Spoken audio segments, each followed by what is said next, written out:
शेतकरी मित्रांनो नमस्कार. आपलं सर्वांचं स्वागत आहे माझ्या यूट्यूब चॅनल कृषी मित्र विशाल.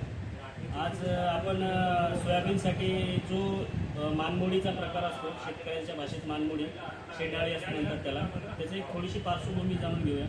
शेंडाळी जी आहे ना शेतकरी मित्रांनो, ती पेरणीनंतर मुळाद्वारे आणि खोडाद्वारे शेंड्यापर्यंत जात असते. शेवटी शेंड्यापर्यंत गेल्याच्या नंतर तिथे डंक मारते. तिथलचं हरित जे द्राव्य असते ना वरी जाऊ देत नाही, कुठलाही अन्नद्रव्य पुरवठा होऊ देत नाही. त्याच्यानंतर ती शेंडा आपल्या खाली पडत असते आणि आपण शेतकरी म्हणतो की मानमोडी झाल्यासारखे दिसते. तर त्याच्यासाठी उपाय आहे शेतकरी मित्रांनो आपल्याजवळ IPL कंपनीचं बघा ॲस्ट्रॉन आहे ना, हा एकदम उत्तम उपाय आहे. त्याच्यासाठी 15 ते 20 मिली प्रतिपंप आपल्याला याचा डोस घ्यायचा आहे एका पंपाला, आणि फवारणी घ्यायची. त्याच्यासोबत आपण कुठलंही कॉम्बिनेशन घेऊ शकतो. त्याच्यासोबत आपण एखादं बायोस्टिम्युलंट किंवा ह्युमी असो, बुरशीनाशक असो घेऊ शकता. दुसरं कीटकनाशक घ्यायचं काम नाही आहे शेतकरी मित्रांनो, फक्त ॲस्ट्रॉन घ्यायचं आहे 15 ते 20 मिली.